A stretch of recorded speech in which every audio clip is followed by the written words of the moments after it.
Hello, everyone, and welcome to Monday morning. It's Stephen Whiteside here from theuptrend.com. This is still pretty early in the morning, but stock index futures are down across the board, being led lower by the NASDAQ. Currently, the Dow is down 190 points. The commodities, on the other hand, are trading higher, with both gold and crude oil trading up in the pre-market this morning. Now, we are coming into this week with the major index ETFs all on buy signals, and so are the VIXs. And so that tells us that there's a divergence between options traders in Chicago and stock traders in New York. And the options traders in Chicago are betting that we are going to see some volatility in the month of October. Things would change on Monday if the VIX for the S&P 500 were to close below 1680. For the NASDAQ, for the Russell, and for the TSX, they're all still on buy signals. The TSX VIX came down hard on Friday, and we may see a divergence in the North American markets this week if the U.S. market starts to head lower. If commodity prices continue to move higher, like the price of crude oil is, that could help keep the Canadian market afloat. Looking at the major index ETFs, starting off with the iShares for the TSX 60, there's a new closing high on Friday. We saw the Dow, the S&P 500, and the NASDAQ all trade higher on Friday. They're all down in the pre-market this morning, but so far not enough to generate a sell signal on Monday. There's the next generation NASDAQ stocks making a new closing high on Friday, and so it's nice to see the market still interested in those stocks. We saw the Russell, the small caps, and the micro caps all trade higher on Friday, not enough to give us a new buy signal. Now, U.S. financials ended Friday back on a buy signal, and it wasn't much to do about banks. It had more to do with broker-dealers and especially the insurance companies, which were up over 2%, so a new high for the insurance sector. Canadian financials making a new closing high on Friday. Banks had a little dip on Thursday. They came back on Friday.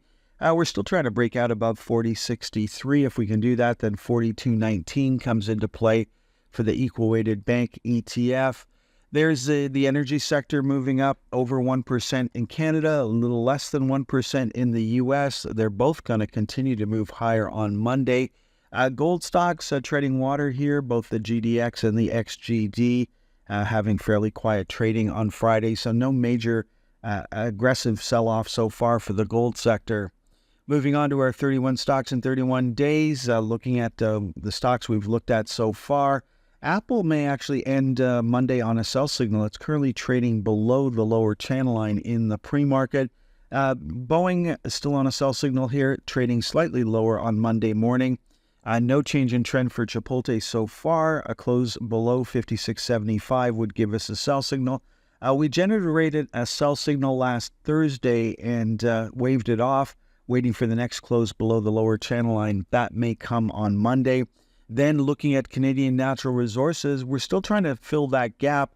We're currently trading above it in the pre-market, so that gap might get filled on Monday, and then we can head towards $50.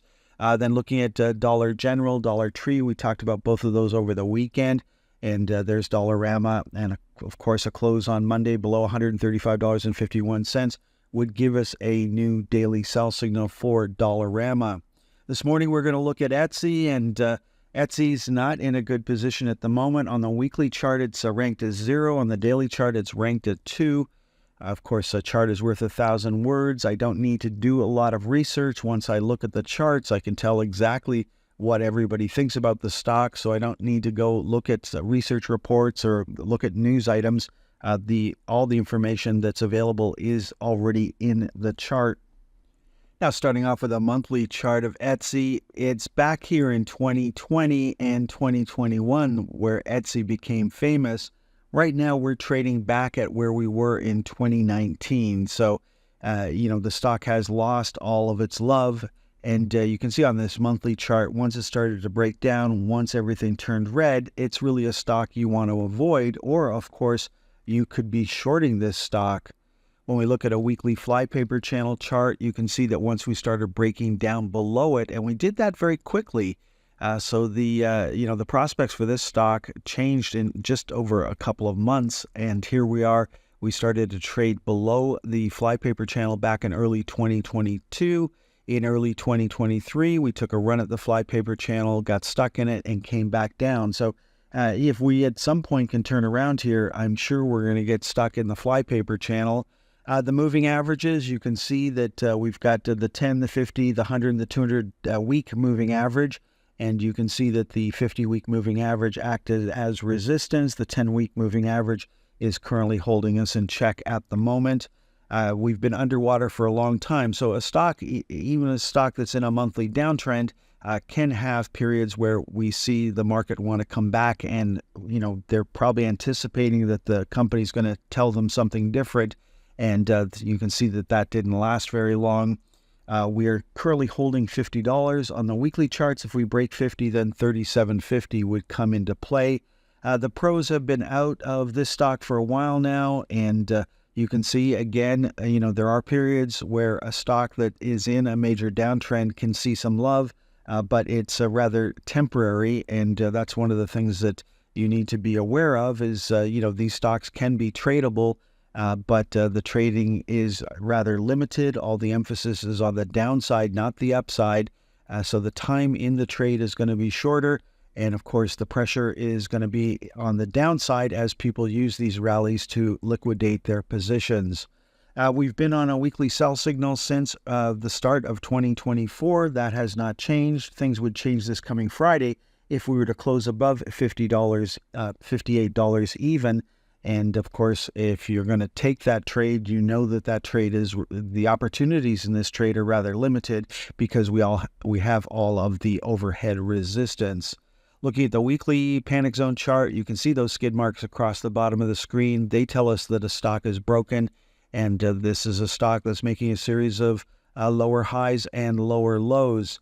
Moving on to the daily charts, the daily flypaper channel is currently holding this stock in check on a lower time scale than the weekly chart. So, anytime there's a rally here, it's probably going to get stuck in the flypaper channel. And why do I say that? Well, just look at the history of what's happened. And that flypaper channel is continuing to point lower.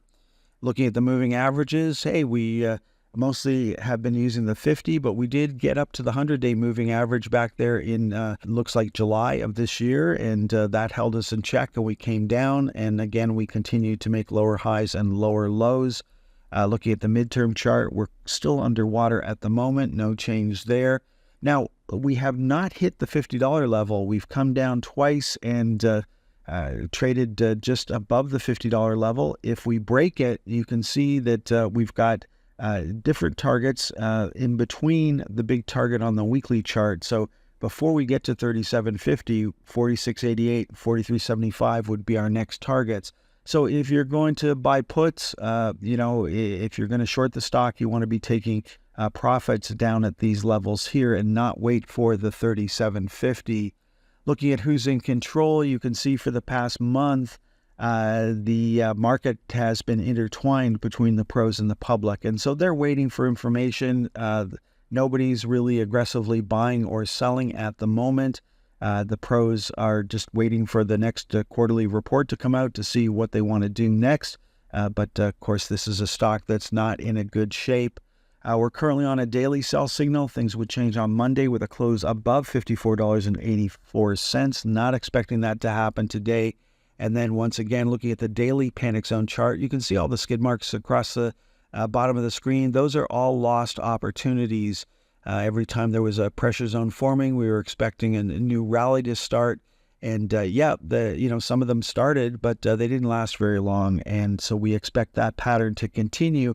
It's got to be broken, and it's not going to be broken by us. So you can continue to try to take these little buy signals that aren't going to last very long and are going to probably fail at a lower price point. You can continue to ride those, but it would probably be a lot better for you as an individual investor to just wait, stand aside, and let the market deal with this first if you want to be on the long side. And so that pattern has to be broken where we start making higher lows and higher highs before you or I should jump in to this particular stock.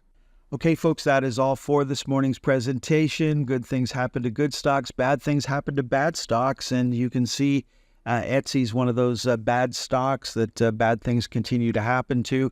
Of course, there's tradable opportunities in every stock, including Etsy, but when you look at Etsy, all those opportunities are limited either by recent resistance or long-term resistance or weekly resistance. It's all overhead. And so even though you get a buy signal in a stock like Etsy, you just have to remember that your opportunities are limited. And even if you get a buy signal, you need to expect a lower high.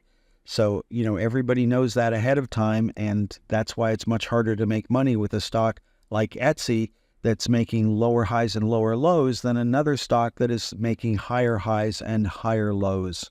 Okay, folks, thank you very much for your time and attention. Next time you'll hear my voice is on Tuesday morning.